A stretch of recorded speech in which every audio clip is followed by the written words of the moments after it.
Bom dia e boa tarde a todos e a todas.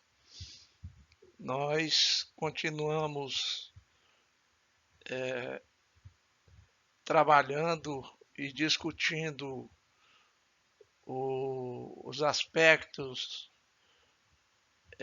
da filosofia, os campos de abrangência do pensamento filosófico e primando principalmente pela frase lapidar, visceral de Immanuel Kant, filósofo alemão, que afirmava que não se ensina filosofia, ensina-se a filosofar. Vou lembrar também de um filósofo brasileiro, professor da Unicamp, professor Silvio Galo, que afirma que filosofar é criar conceitos. Em outras palavras, é não ter medo de pensar, é não ter medo de enfrentar a realidade e fazer e elaborar suas próprias conclusões, não se deixando levar por aquilo que nós chamamos de senso comum, de pensamento de superfície de iceberg.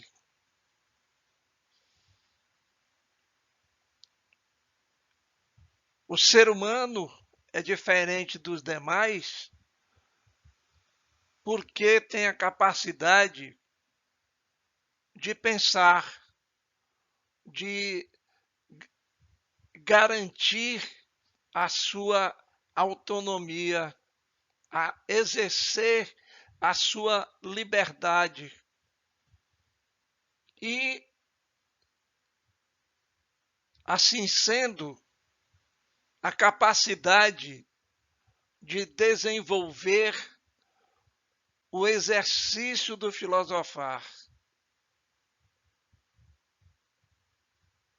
Lembro que o primeiro livro que eu li na graduação, na disciplina de Introdução à Filosofia, marcou minha vida toda. E esse livro está aqui na minha biblioteca, que é do já falecido e que viveu no século passado, século XX, professor Eduardo Prado de Mendonça, que escreveu uma obra magistral, com a linguagem fácil. O título do livro já é um convite ao exercício do filosofar. E o título do livro é O Mundo Precisa de Filosofia. E eu já estou com 32 anos de docência, a maior parte com filosofia. Defendo a ideia de que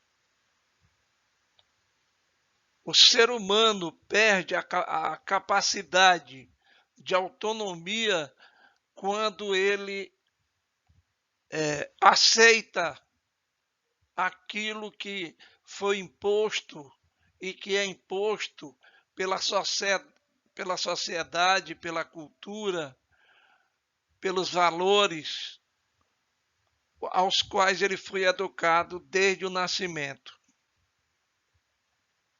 Agora vou iniciar essa parte, que é o terceiro momento, que é o período sistemático, e tem como pensador maior o filósofo que não era grego. Ele nasceu em Estagira e o período sistemático tem como principal filósofo esse pensador atualíssimo em todas as áreas do conhecimento.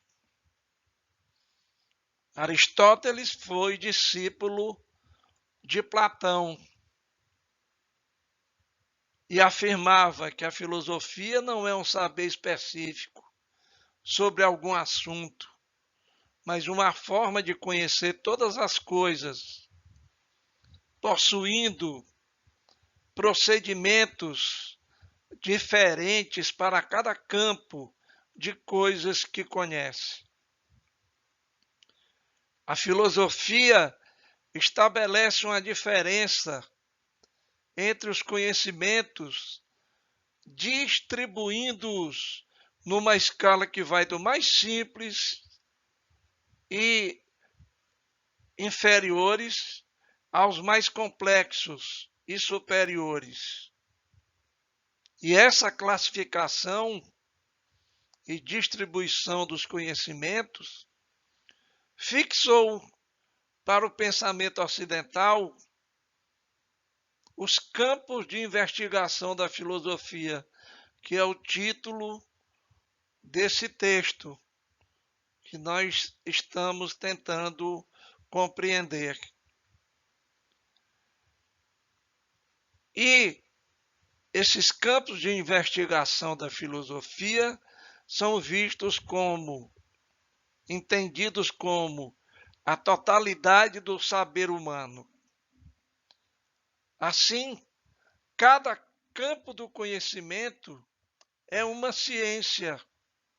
E ciência em grego significa episteme ou episteme, que significa pensamento racional, pensamento lógico, organizado, sistematizado, diferente do pensamento comum, do senso comum, do que todo mundo pensa, que todo mundo diz, que todo mundo acredita ser verdadeiro, que é esse pensamento que nos acompanha no nosso dia a dia. Cito aqui também um pensador do século passado, Martin Heidegger, que afirmava que o exercício do filosofar, o conhecimento filosófico, a elaboração de um sistema filosófico é um trabalho solitário. Pensando assim, eu penso em vocês, porque somos turmas com até 40 alunos, e defendo o ponto de vista de que todos nós somos filósofos, como afirmava o filósofo italiano Antonio Gramsci.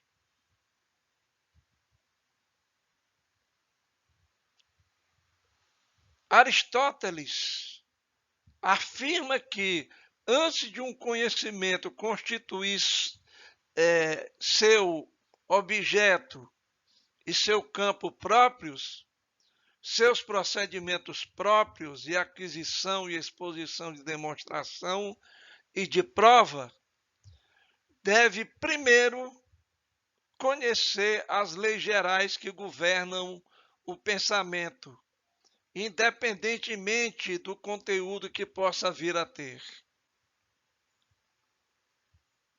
O estudo das formas gerais do pensamento para Aristóteles, sem preocupação com seu conteúdo, chama-se lógica. E a lógica hoje tem várias subdivisões. Nós temos a lógica clássica, que foi desenvolvida por Aristóteles. Nós temos a lógica matemática, a lógica simbólica, entre outras. E foi Aristóteles o criador da lógica como instrumento do conhecimento em qualquer campo do saber. É bom lembrar a vocês que estão chegando agora no Instituto Federal do Piauí para chegar a concluir um curso um curso técnico, mas é necessário pensar a técnica e os técnicos. E como isso é possível? Só é possível a partir do pensamento filosófico, do pensamento sistemático. E isso só a filosofia pode garantir. Por isso que eu afirmo e defendo, como defendeu o professor Eduardo Prado de Mendonça, o mundo precisa de filosofia. Continuando, a lógica não é uma ciência, mas o instrumento para a ciência. E por isso, na classificação das ciências feitas por Aristóteles, a lógica não aparece, embora ela seja indispensável para a filosofia, é mais tarde que tenha se tornado um dos ramos específicos dela.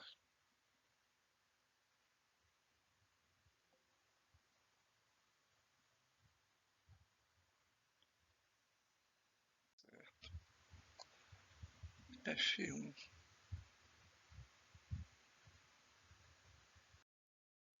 Continuando,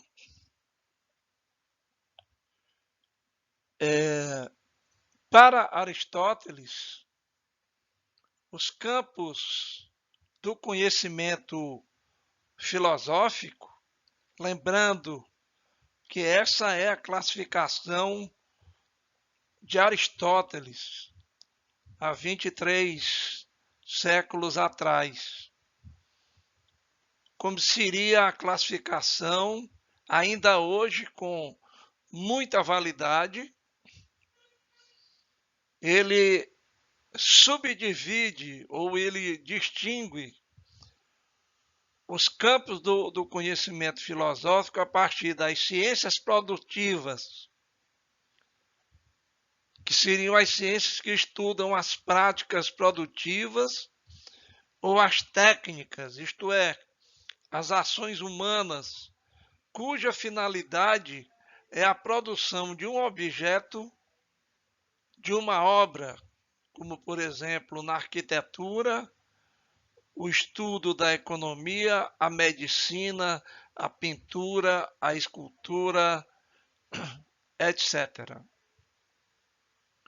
Já as ciências práticas estudam as práticas humanas, as ações que têm nelas mesmas seu próprio fim, isto é, aquilo que é julgado, é determinado e realizado por cada um de nós e por nossa comunidade.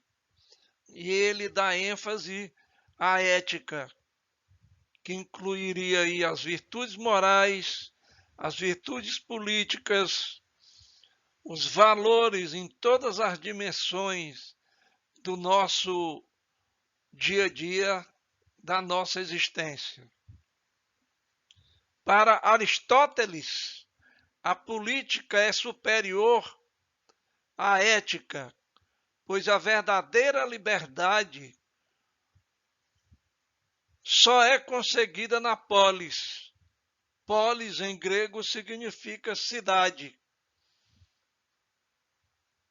E desse termo, nós temos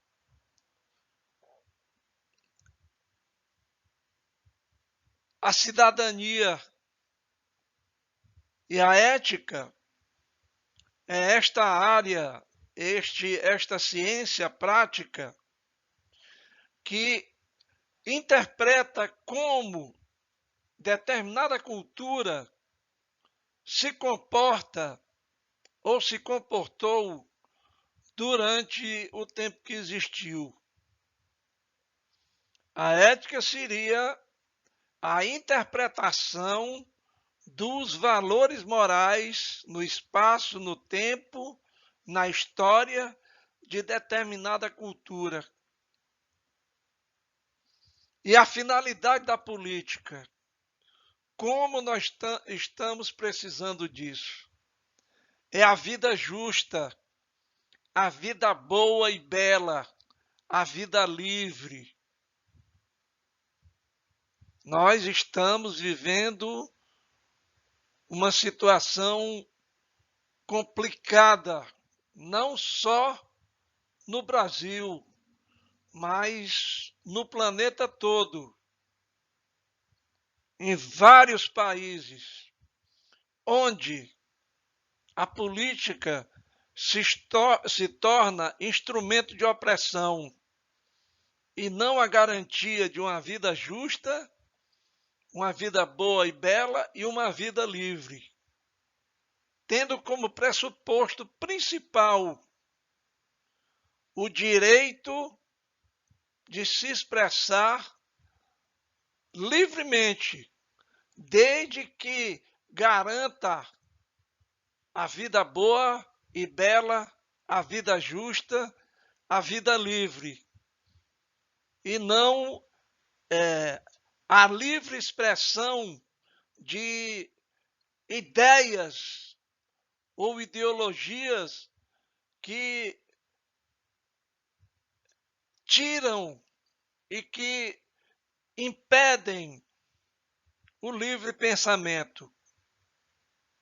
Seria uma sociedade pautada na censura, num estado de exceção. As ciências teoréticas estudam as coisas que existem independentemente dos homens e de suas ações, e que, não tendo sido feitas pelos homens, só podem ser contempladas por eles. E a palavra fundamental de Aristóteles é a teoria. Em grego significa contemplação da verdade. E nela se inserem as ciências naturais, a física, a biologia, a meteorologia, a psicologia, etc. As ciências das coisas naturais, nós temos as matemáticas ou a matemática e a astronomia. Temos também a ciência da realidade pura, que não é nem natural mutável, nem natural imutável, nem resultado da ação humana, nem resultado da fabricação humana. Trata-se daquilo, vou enfatizar, que deve haver em toda e qualquer realidade, que se chama ser ou substância de tudo que existe. E essa ciência teórica, teorética, que estudo puro, se chama metafísica. Eu dei ênfase, voltando nas ciências práticas, sobre a finalidade da política, que é garantir também a dignidade humana o direito a uma vida digna, o direito de se tornar autônomo em todas as dimensões, na dimensão política, na dimensão afetiva, na dimensão econômica, na autonomia de cada um. Infelizmente, no mundo, no planeta, no Brasil, existe um fosso que separa uma minoria privilegiada que se locupleta com a maior parte da riqueza produzida no Brasil e uma maioria que vive à margem da sociedade, está aí na mídia toda, nas redes sociais, os pobres nas filas dos açougues para comprar ou adquirir os ossos, as sobras do que não é comercializado. Os pobres correndo atrás dos caminhões do lixo. Isso não é finalidade da política. A finalidade da política, vou repetir, é a vida justa, a vida boa e bela, a vida livre, o respeito mútuo, o respeito ao outro, seria a alteridade. Alter significa o outro, respeitar o outro, que seria o princípio da alteridade. Continuando, a filosofia para Aristóteles, de quem eu vou discordar em muitas coisas, encontra seu ponto mais alto na metafísica e na teologia, de onde derivam todos os outros conhecimentos. E os campos de investigação da filosofia, segundo Aristóteles, são 3. O primeiro deles, o do conhecimento da realidade última de todos os seres, ou da essência de toda a realidade. Como em grego ser se diz on, e os outros seres se diz taunta ou tauntatá. Este campo é chamado de ontologia, que na linguagem de Aristóteles se formava com a metafísica e a teologia. Então, a ontologia seria o estudo do ser e dos seres viventes e não viventes, da própria natureza, na qual ela é nosso lar, nossa casa, da qual nós devemos cuidar para que tenhamos uma vida boa, uma vida bela, uma vida livre e com o direito de nos usufruir de forma racional, respeitando o nosso bioma, o nosso ecossistema. A ontologia pensa o ser enquanto sendo aqui e agora, no nosso cotidiano. O segundo seria o do conhecimento das ações humanas ou dos valores e das finalidades, que seria a ética e a política, ou a vida moral, valores morais que não podem ser confundidos com imposição de ideias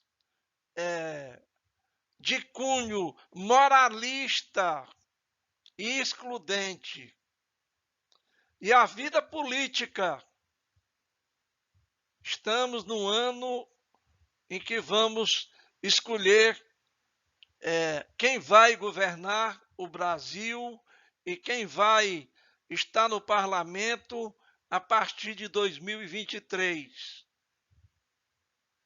que são os valores políticos e das ações que têm sua finalidade num produto ou numa obra, as técnicas e as artes e seus valores, inserindo aí a utilidade, a beleza, etc. Lembrando que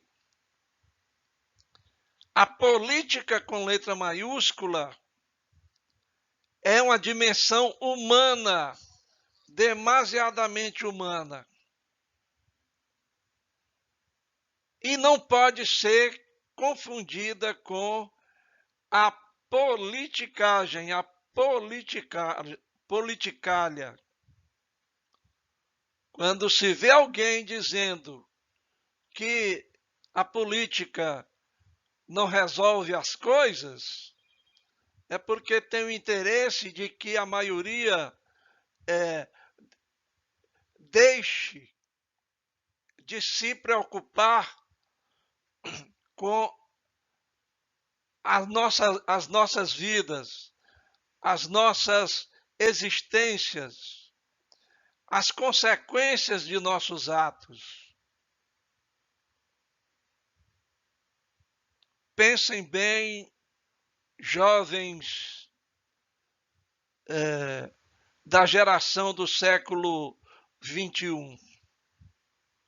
E o terceiro, o do conhecimento da capacidade humana de conhecer, ou seja, o conhecimento do próprio pensamento em exercício.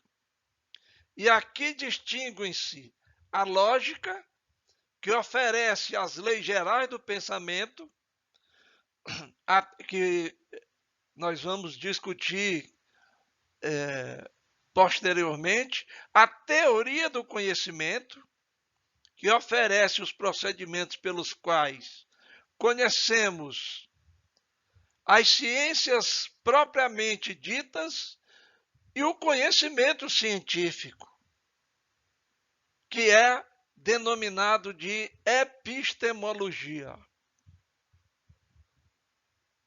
Nós estamos enfrentando uma pandemia e, como o desenvolvimento científico avançou muito, em pouco tempo, essa pandemia da Covid-19 foi sendo controlada através de um único remédio eficaz, que é a vacina, que é e foi e está sendo desenvolvida pelos principais institutos de pesquisa do mundo. Aqui nós temos dois. Nós temos o Instituto Butantan em São Paulo e temos o Instituto Oswaldo Cruz, no Rio de Janeiro, que desenvolveram a partir de um encontro com os outros laboratórios do mundo, as vacinas que estão debelando a pandemia que matou 1 milhão de pessoas em endemia. Então,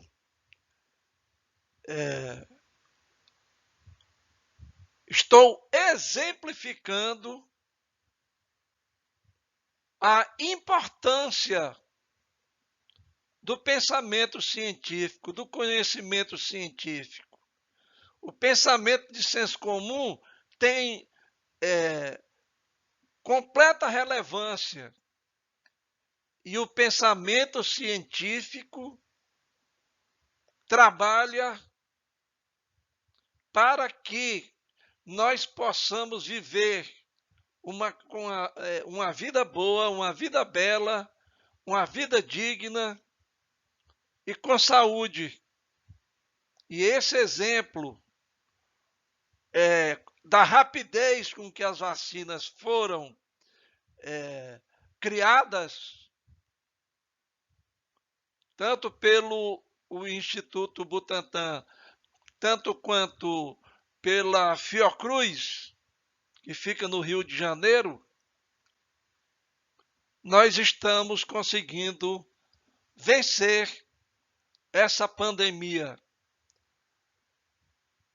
E eu, como pessoa, como cidadão, afirmo para vocês, mesmo que seja liberado o uso da máscara, do álcool em gel,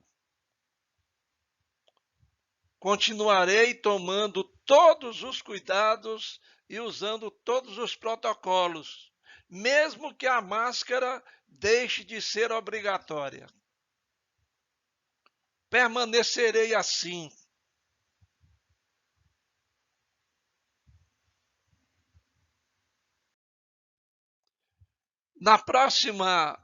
No próximo encontro, na nossa próxima videoaula, que vai ser no sábado, nós concluiremos essa primeira parte com o período helenístico. Até a próxima.